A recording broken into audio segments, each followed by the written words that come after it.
Hello friends, praise the Lord.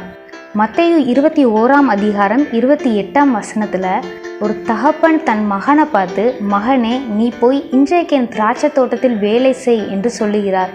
இந்த தகப்பன் தன் வேலைக்காரங்க கிட்ட போய் சொல்லாமல் தன் மகன்கிட்ட போய் வேலை செய்ய சொல்லி சொல்கிறாரு. ஏன் அப்படின்னா, தகப்பனுடையது மகனுடையது. மகன் போகும்போது இது என் தகப்பனுடையது, இது எனக்கு சொந்தமானது அப்படிங்கிற ஒரு உத்தரவாதத்தோடு வேலை செய்வாங்க அப்படிங்கிற ஒரு எதிர்பார்ப்போட இந்த தகப்பன் தன் மகனை அனுப்புகிறாங்க. இன்றைக்கி ஆண்டவரோட எதிர்பார்ப்பும் கூட அதுதான். இந்த உலகம்தான் ஆண்டவருடைய திராட்சை தோட்டம். இந்த திராட்சை தோட்டத்தில் அவருடைய பிள்ளைகளாகிய நாம் வேலை செய்யணும் அப்படிங்கிறது ஆண்டவருடைய எதிர்பார்ப்பும் அவருடைய சித்தமுமாக இருக்கிறது.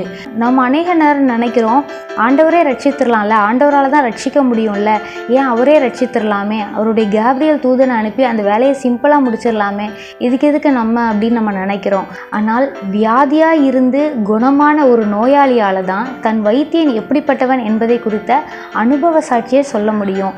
பாவியாக இருந்து அவருடைய இரத்தத்தினால் மீட்கப்பட்ட நாம் ரட்சிப்பின் அனுபவத்தை பெற்ற நம்ம ஆண்டவரை பற்றி சொல்கிற சாட்சி தான் அனுபவ சாட்சியாக இருக்கும். தூதர்களுக்கு அந்த அனுபவம் கிடையாது. தூதர்கள் பாவம் அறியாதவர்கள். ஆகையினால தான் ஆண்டவர் அந்த வேலைக்காக நம்மை எதிர்பார்க்கிறார். கொர்னேலியோ அப்படிங்கிற ஒரு மனிதன் ஜெபம் பண்ணிட்டு இருக்கும்போது ஆண்டவர் ஒரு தூதனை அனுப்புகிறாரு. அந்த தூதன் கொர்னேலியோ கிட்ட வந்து, நீ போய் பேதுருவை கூப்பிடு, பேதுரு வந்து நீ செய்ய வேண்டியது என்னது அப்படிங்கிறத அவன் உனக்கு சொல்லுவான் அப்படின்னு சொல்கிறாரு. ஏன் அந்த தூதனே கொர்னேலியோ கிட்ட டைரெக்டாக சொல்லியிருக்கலாம்ல, நீ ஏசப்பா விசுவாசி, நீ ஞானஸ்தானம் எடு அப்படின்னு இந்த தூதனே டைரெக்டாக கொர்னேலியோ கிட்ட சொல்லியிருக்கலாம். ஆனால் தூதன் அதை சொல்லலை. பேதுருவை கூப்பிடு, பேதுரு வந்து நீ செய்ய வேண்டியது என்னங்கிறது சொல்லுவான் அப்படின்னு அந்த தூதன் சொல்கிறாரு. அதே போல் எத்தியோப்பியா தலைவன் ஒருத்தன் பைபிள் ரீட் பண்ணிட்டு இருக்கும்போது தூதன் பிலிப்பு கிட்ட தரிசனமாகி, நீ போய் அந்த எத்தியோப்பிய தலைவனோட சேர்ந்துக்கோ, அவன் இப்போ பைபிள் ரீட் பண்ணிட்டு இருக்கிறான், அவனுக்கு இருக்கிற சந்தேகங்களை நீ கிளியர் பண்ணு அப்படின்னு அந்த தூதன் பிலிப்பு கிட்ட சொல்கிறாரு. ஏன் அந்த தூதனே டைரெக்டாக எத்தியோப்பிய தலைவன் கிட்ட போய் அவருடைய சந்தேகங்களை தீர்த்திருக்கலாம்ல? அது தூதர்களுடைய வேலை அல்ல. அந்த வேலையை செய்யும்படி கர்த்தர் அவருடைய பிள்ளைகளாகிய நம்மைத்தான் எதிர்பார்க்கிறார்.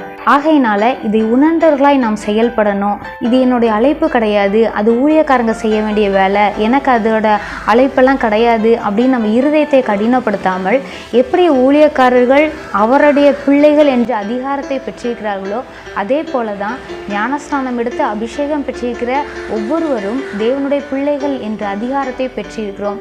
ஆகையினால் பிள்ளைகளாகிய நாம் ஒவ்வொருவரும் தகப்பனுடைய இந்த திராட்சை தோட்டத்தில் வேலை செய்யணும் அப்படிங்கிறது நம்ம மேலே விழுந்த கடமையாக இருக்குது. ஆகையினால நம் தகப்பனுடைய அந்த பணிக்காக, ராஜ்யத்தின் பணிக்காக நம்ம முழுமையாக ஒப்பு கொடுப்போம். God bless you.